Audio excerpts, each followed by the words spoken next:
Iruña hiria deialdia, literatur sormenari laguntza. Hauxe dugu gai nagusian gaurko geure kultur aldizkari honetarako. Euskal Herria irratian, eusko ikaskuntzaren gerizapean eginiko errebista dugu kulturari eskaintzen diogun honako hau.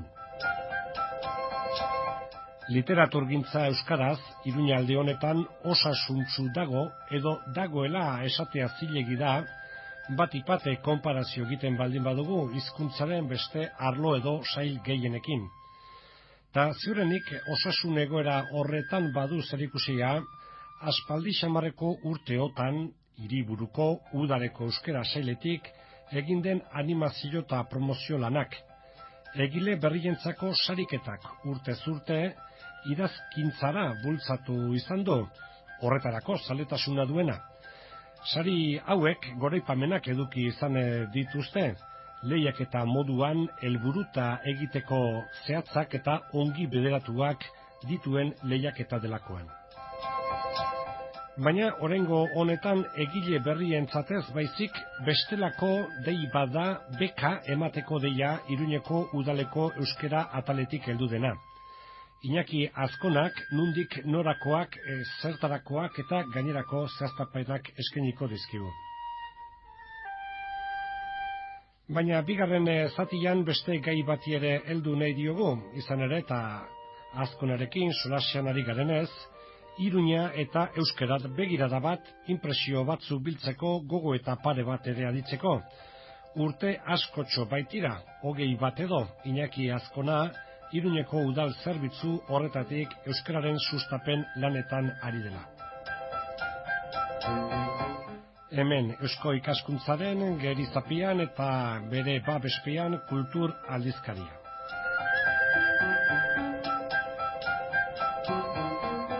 Iruña hiria beka deialdia hortaz, euskarazko literatur sormenari laguntza emateko.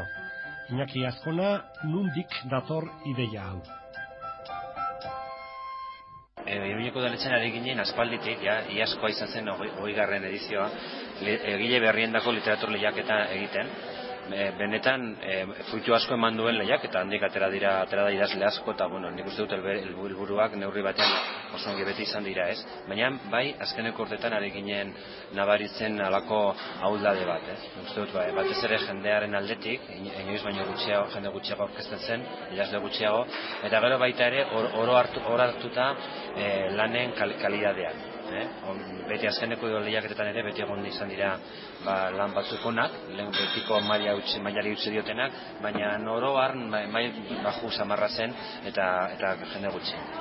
Orduan ari ginen aspalditik pentsatzen ez da, orain gauzatu da, baina ja urteak, buruan bultak ematen eta batekin konsultatzen eta bestekin eta horrela, eta azkenean iaz erabaki hartu genuen eredua aldatzeko, orain arteko literatur lehiaketa bi urtekoa bihurtzeko, egin dugu 2 urtean behin, orain arte zegoen bezala, agian aldaketaren bateko dugu, funtsean berdin, eta libre gelditzen den urte horretan, beste moduko lehiaketa bat antolatzea, eta mesatu genuen beka bat egitea. Lehiaketan banatzen ziren diru guztiak batu, danak bildu, beka batean, eta horrela, esan gantzaken, beka diru aldetik gutxien ongi hornitua, ez? Eta beka hori joango da, literatur proiektu bat gauzatu ahal izateko. Literatur proiektu bat esaterakoan, ari gara liburu batez, pentsatzen obra batez, ez? Gero liburu batean, obra batean nolabait islatuko den proiektua. Orduan, kontua izango litzake, beka lortzeko, zer da, proiektua bera, edo muestra bat, edo intentzioa zein den, agertu beharra? Bai, eta intentzio baino gehiago, pixka bat egin behar da ere froga bat, ez? Alde batetik, bertan parte hartu nahi duen personak, proiektu bat aurkeztu behar du, esan nahi du, bere idaz lanaren alako deskripzio bat egin behar duela, sinopsi bat baldin bada narrazio historia bat, edo zein lotak jarratu behar duen nahi baldin bada olerkia, alik eta osatuena, ez? Eta gero, bilagilmo erakutsi behar ditu bai. egin behar duen lanaren bilagi nolabait epaimaiak epaitu alizateko benetako materiala askoetan izan da, ez? Hortik horre irekia, zen dute zer behar duen, fikzioa behar duen, edo ensaiotik jo diteken, edo antzerki alde horretatikan, zaztapenik edo mugarik ez da. Bueno, guk bi genero jarri dugu, olerkia eta narrazioa. Olerkia, agian zehatza da narrazioa baino, narrazio batean ere, narrazioa non zer da ensaioa, narrazioa da fikzio bat, narrazioa, pixkat.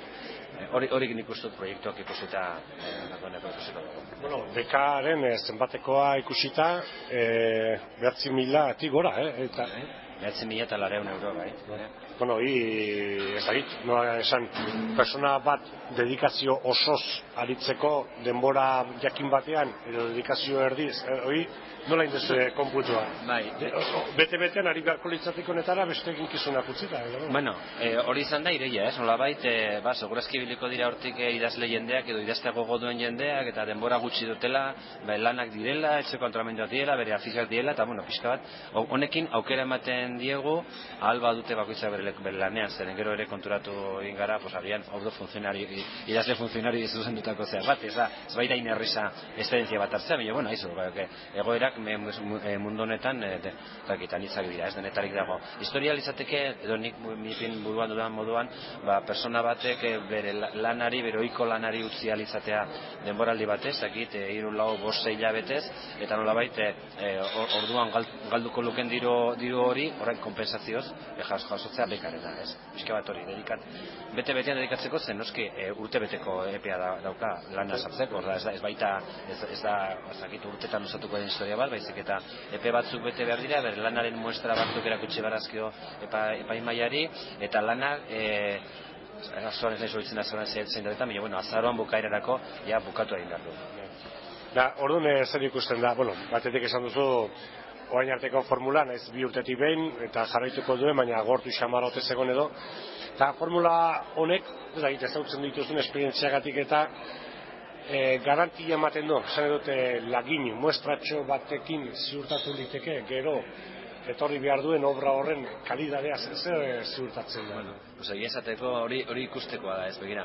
Gu jarri diogu berezitasun bat beste beken arautegietan eta horrela ikusi ez dudana.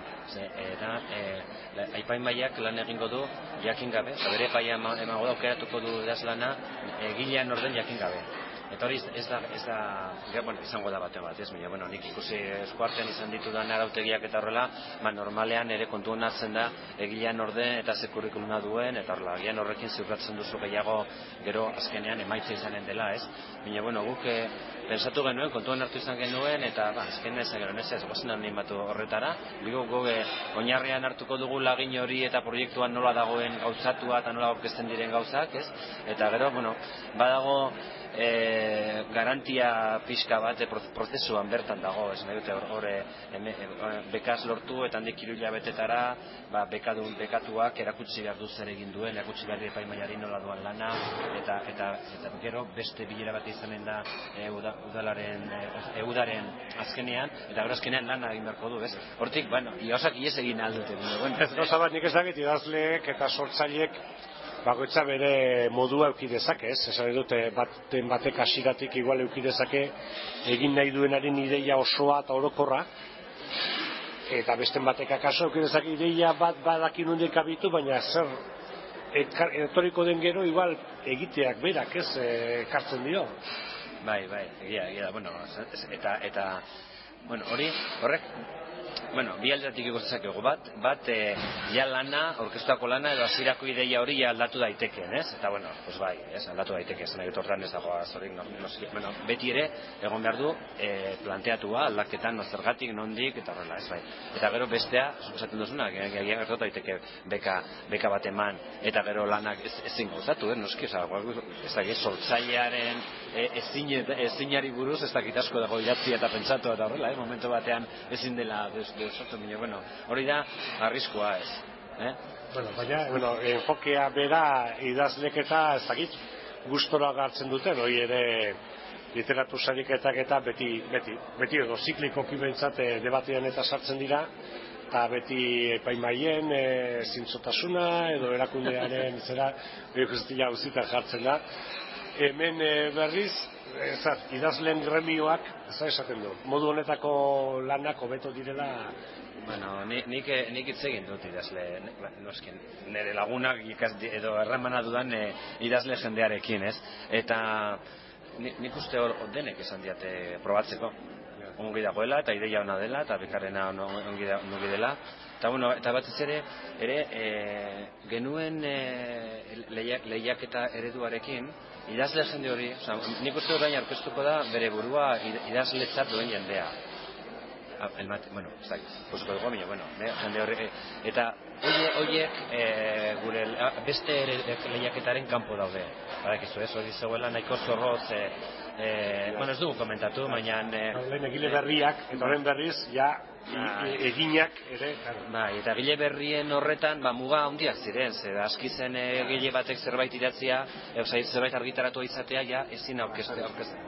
Eta hiru aldiz ari bat ateratzen baldin bazuen ere bai. Ez nolabait hor nahi genuen, etenkabeko iturri bat, ez? Idazleen liburat iturria, eta orduan eredu horrek ere ekarri dio ahuldade hori, zere justu helburuak betetzen ziren neurrian, hautagai posibleak kanporatzen ziren, ez?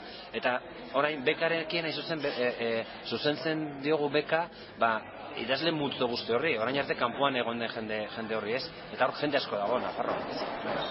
Hori da bestea, bueno, nortaz ari garen eremua Iruñeko etxeko ez, Nafarroaz, hori bizka zaztu dugu. Eta hor bai jaso ditu dela kritika. Nola zaztu duzu? Bueno, edo Nafarra izan, eta berdin dozen lekutan bizi, edo bestela Nafarroan uste dut urte betez, edo 2 urtez elbidea izan. Nafartasuna akreditatu behar du. Baxe Nafarroko ez erari gara edo hortaz nola dago? Baxe Nafarroko ez? Ez. Aizu, izara ibiliko udalaz. Ez dakit, ez. Nik uste da jarriko nuken bina, bueno.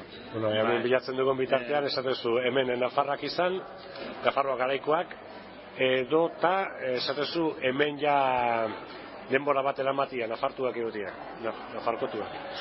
Epeak ere komentatu dinake. Proiektu edo laginak edo hiek noiz... Orkesteko epeak martxoaren 27 bukatzen da epea. Orduan hilabete eskaz dago, ez da hilabetea. Bai. Bueno, eskutartean idazlek zer dute, zer proiektuetan dabiltza? Nik uste gauzak horrela etorri da, bueno, gezurra dirudi ez, hau, saiatu ginen iaz egiten lehiaketa hau, baina nezen izan genuen, zigun utzi kontu hartzaileak, udalaren kontu hartzaileak, ez zuzen urte naturalean garatu behartzelako, ezin omen zen, 2 urte, irakaskentzak urte bezala ezin omen zen egin, ez, eta bino, etorri da eta harrapatu gaitu, nik uste, saiatu gara komentatzen eta bino, bai. Ordu dira 27ko aurkeztu, gero erantzuna hautatua nor den, hori denbora gilegirik hartu gabe izan beharko du. Eta gero, zenzu urtebeteko epea, hortik aurrera lan egiten. Bai, hori da, urtebeteko epea, bai, azaroan orkestu behar da, azaroan, 20an, gero, lehenak izan bitartean begiratzen hau, eta urtebete eduki behar dute, Nafarra ez den idazleak urtebete elbidea Nafarroan izan, ez? Gero, beka da, berez esaria, edo estimulua, gero produktu hori argitaratu baila ez, hori idazleak biratuko diote? Bai, eta argitaratuko da. Udalaren konpromisoa argitaratzea. Idazlearena da egitea, gero zuzentzeare bai zeran galeradak eta horrela, baina udalak argitaratuko du euskararen literatur eta euskarari buruzko bilduma horretan, liburuen bilduma horretan. Iruña hiria literatur sariketak ekarri gaitu eta horri buruz egite gara. Reflexio bat besteik gabe Iñaki, eta udaletik euskara bultzatzen, estimulatzen Iruña honetan, daia urte asko dira, 20 baino gehiago bai, ez dakit zehazki zema, baina 20 baino gehiago bai. Nola ikusten duzu? Ez egitekoak lege aldetik, eskubideen aldetik, ordenantzan aldetik, edo euskara erabilia izan dadin, Iruñan nola ikusten zuzuk udaletik egin liteke lana? Egin liteke denetarik, ez? Ez da mugarik, ez? Bueno, muga badaude, bakoitzak bere buruari jarritakorik ez, ez? Nik uste, 20 piko urte hauetan zerbait garatu badugu izan da kultur espazioa, ez? Nik uste dut hor bai dela urte guzti hauetan egon da programazio iraunkor bat, Iruñeko Euskaldunari eskaini zaioena, eta nik uste dute denetarik egon da horretan. Bueno, agian badire eremu batzuk, roka edo ez dakiz, horrez dugu osandirik egin, baina beste antzerkia, hitzaldien mailan, kontzertuak, ez dakit aurrentzako gauzak hori denetarik, eta bai, hori egon da, bai, Iruña egon da euskal kulturaren zirkuito horretan, ez? Hori lortu dugu, eta hor bai lortu dugu espazio bat, jendeak euskaldunak biltzeko, eta, hitz egiteko, eta trinkotze lan horretan, ez? Tailerrak egon dira, Zeberri aldizkaria egon da, gehiago kulturaren aldetik. Nik uste dut euskara zerbitzua, euskara tala edori garatu da batez ere kulturaren alor horretan, ez?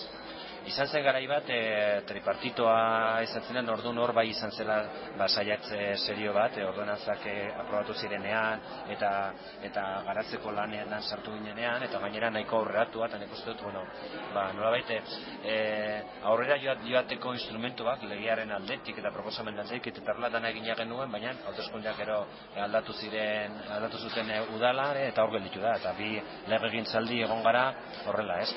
Esan nahi du, udal barnearen antolamenduaren aldetik, euskara erabile izan dadin, bai hau nola idatziz, eta euskararen, udalaren irudian ere euskara modu normalean sartua izateko, eta hor lan asko dago horren ikan egiteko, hori da esparru bat hor daukaguna, eta pizkar gaude beste ez egite, euskaltzaleagoak diren udalen esperoan, ez? Orduan agintzaritza politikoa eta indarren oreka zein den, eta horrekin noskin mediatizaturik. Eta gero bestetik, errealitate soziolinguistikoa, ez? Zenbat aldatu den, ez den aldatu, edo garai bateko, ez dakit, itxaropen ilusioak edo egonkortua ikusten da, edo eta baita ere, ze limitazio diren udaleko zerbitzu edo atal batetik eragin eukitzeko posibilitatea zenbatekoa den edo esperientziak zer esaten dizu? Bueno, helduko dizut azkenan esan duzun horretatik. Ez nik askotan izaten dute irudikapena nolabait ari garela botatzen, ez? Ereintzen bezala, baina jakin gabe benetan norbait hartzeko hor dagoen, ez? Zakit onge esaltzen naizen, sormen tailerra eta programa horietan tailerrak eskaintzen ditugu, ikastaroak. Hori oroar botatzen dugunean, ez dakigun noren gana iristen diren, bada benetan hartzailerik dagoen. Egiten baldin badugu, adibidez egin dugun bezala, Txanterako biltoki elkartearekin, badago hartzaile zehatz bat eta hartzen duena gainera, ez? Nik sensazio horretan eta ezintasun horretan ikusten dutu udala. Eta segurazki ez gure atalean, baizik eta atal osoan, ez? Nolabait, hiritar guzti zuzentzean galtzen duzu benetan hartzaile sare bat, ez? Gero gertatzen zaigu guri Iruñan, benetako masa kritikaz ez dugula. Nik uste dute, nik ere hori bai dela, nik egiaztatzen adutan gauza bat, ez? Badagoela masa kritika, zakite, Benitoretxun direko zatu batera joateko, edo kasan dugalako izen esanguratsuak lengua egunean bezala arte antzerki obra. Baina normaltasunez kultur programazio bat aurrera eramateko eta pizkat arrakastatsua, jendetsua eta horrela, ez daukago. Oraindik oso minoritarioa gara.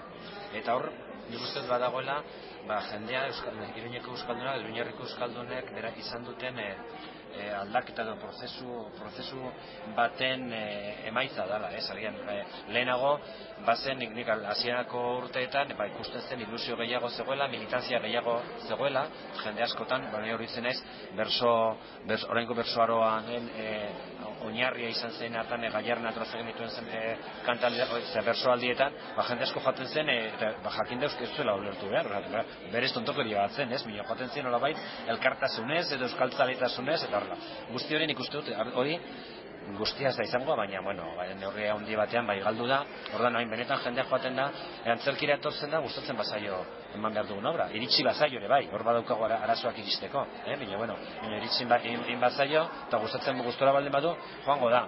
Eta orduan hor gaudeia beste jasatzen gara lehietan, eta ze eskaintza onak edo eskaintza egokiak egiten ditugun, guk ere guri ere zeizkin dezakegun ere horretan, ez da, bueno, beste puntu batean, eta nik uste dut Iruñan puntu horretan gaude, eta segurazki ongi izango da, gauza ona, bai. Eskubide aldarrikatzaile edo oportunidaden aprobetxatzaile. Igual, lehen da bizikotik gehiago dugu, bigarrenetik baino. Bai, baina nik ere gutxi ikusten dut, eskubide aldarrikatzaile, baina asaleko aldarrikatzailea, hori izango nuke. Zen gero benetan ez da asko aldarrikatzen, bai manifestazio batean, eta bai zenbait siglen atzean, eta horrela dago aldarrikapen iraunkor bat, baina gero benetan nik ez du sentitzen presio handirik, eta nik uste dut azkeneko urte hauetan agian etsipenez eta gauzak aldatuko diren itxaropenez edo geroaren geroko zehauste horretan edo horrela, baina nik ikusten dut bai atzera egin dugula euskaldunok hizkuntza eskubide horiek, dauzkagun hizkuntza eskubide horiek aldarrikatzeko neurrian, momentu horretan, baina nik ere egiten dute, niri oso zaila egiten zaite bortxatzea eta ez da, baina orduan normala da. Baina aldarrikatu gehiago, erabili gutxiago, oportunidadeak baliatu. Erabili nik uste dut esparru pribatuan bai dela aldaketa handia, nik uste dut bai ez dakit begiak pixkate ireki edo erne egoten baldin bazara gai honetan, bai, nik uste dut euskara askoz gehiago erabiltzen da Iruñan eta esparru askotan, baina beti maila pribatu horretan, lagunen artean, familian,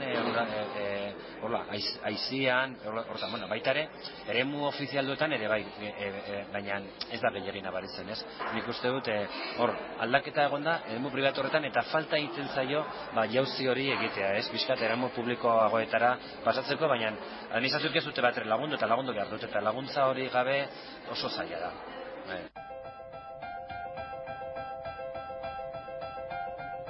Kultur aldizkaria izan da hemen Euskal Herria irratian. Iñaki Azkona izan dugu solaskide, Iruñeko udalean euskara sailaren arduraduna eta teknikoa.